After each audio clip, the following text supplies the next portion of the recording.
I'm gonna do this problem from worksheet 5, number 2, and letter A. Use the given values above to express the impedances Z sub R, Z sub L, Z sub C as complex numbers in both rectangular and polar form. Z sub R is equal to R ohms, and that is 10 ohms. And since it's only got the real part, it's going to have to graph like this, where this is 10. This is actually already in rectangular. You could also add plus 0i.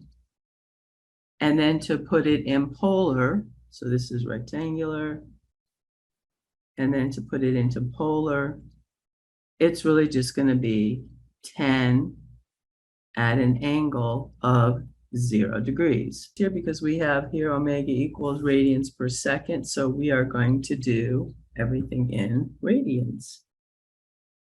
All right. And then we have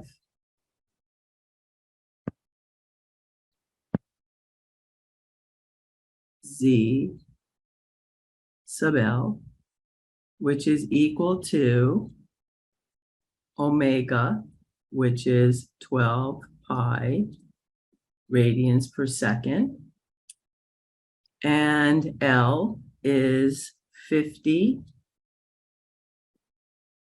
millihertz. When it's millihertz, that's 10 to the minus 3.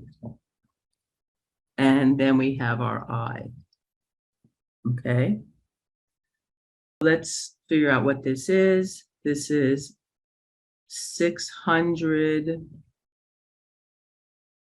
12 times 5 is 60, so 600 pi divided by 10 to the third, which is 1,000. So I can cancel this 0, and I can cancel this 0, and this is going to simplify to 3/5 pi I. We wanted to write it in rectangular. It's basically already written in rectangular, but let's make it look a little cleaner. This would be 3/5 pi I, or we could say 0 in the real direction and 3/5 in the imaginary direction. And this would be rectangular. And polar, this is just going straight up. There's no x part, or there's no real part. It's going to be at the magnitude is 3/5 pi, and it's at an angle of pi over 2, since we're using radians. And then we have Z sub C, and Z sub C is equal to 1 over omega CI. 1 over, and omega is 12 pi radians, times C, which is 25 microfarads. Micro is times 10 to the minus 6th power. And I think then I have an I here. Let me go back and check the formula. 1 over omega CI, 1 over omega C, and then I. Okay, perfect. Now, we do have to do a little bit of work here. This becomes, well, this 10 to the 6th actually goes into the numerator as a positive number. And then I'm going to divide by 12 times 25 is 300. 300 pi. And that I is in the denominator. I have to get it out of the denominator. And the easiest way to do that is just multiply by I over I, which would give me 1, 2, 3, 6. And we'll put the I out here, over 300 pi I squared. But we know I squared is equal to -1, so this just becomes negative. Let me cancel out some of these zeros, and I end up with 10,000 divided by 3 pi I. Okay. And again, that's just going in the I direction. I do not have a real part. In rectangular, this is -10,000 divided by 3 pi I. And you can also say 0. And then in polar, it's going to be 10,000 divided by 3 pi. And it's going negative. Let's look at our x and our iy. This means because it's negative, it's going this direction.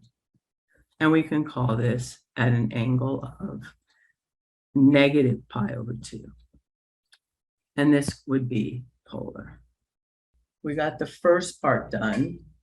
It says, use the given values above to express the impedances ZR, ZL, ZC as complex numbers in both rectangular and polar form. Okay, done. And then we want to express the total impedance in both rectangular and polar. So for B, ZR is 10 at an angle of 0. So we know Z is equal to 10. I'm actually going to put it in rectangular first. I think that would be the easiest way to deal with this. So ZR is 10. ZL is 3/5 pi I.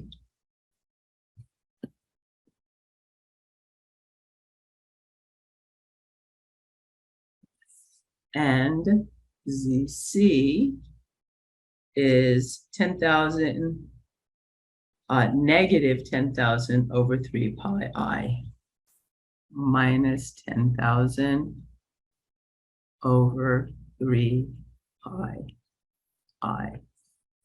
Let's combine like terms. I'm going to use my calculator now. And is 1.88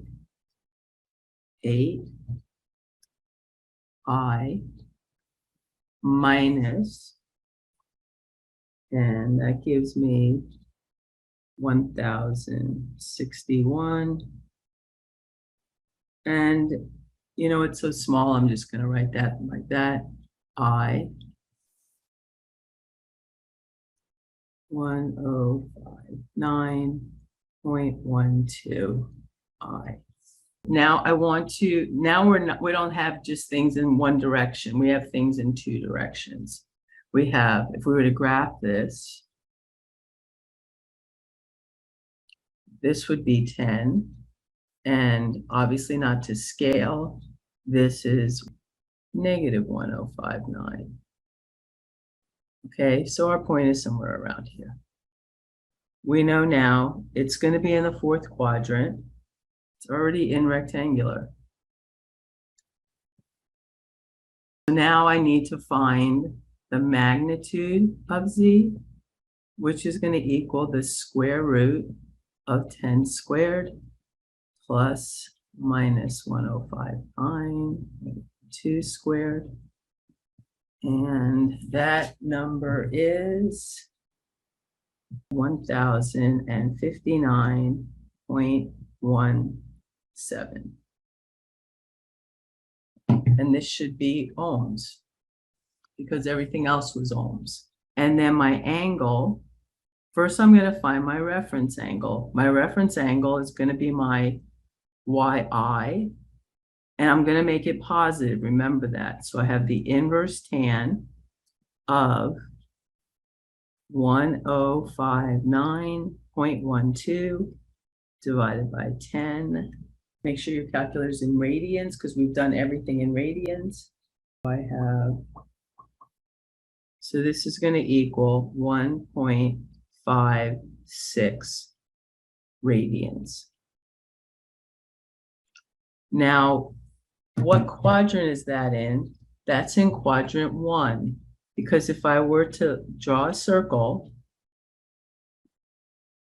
and I know this is pi over 2, we know pi is approximately 3.14, so this is approximately 1.57. So we know it's really close to that yi, so it's going to be an angle it should be an angle very close to the pi over 2, okay? And now that we have that, so let's put it in polar. Polar, we have 1059.17 at an angle of 1.56 radians. And then the last thing I always have to do is make sure I put it in the correct quadrant. And that completes this video. Thank you.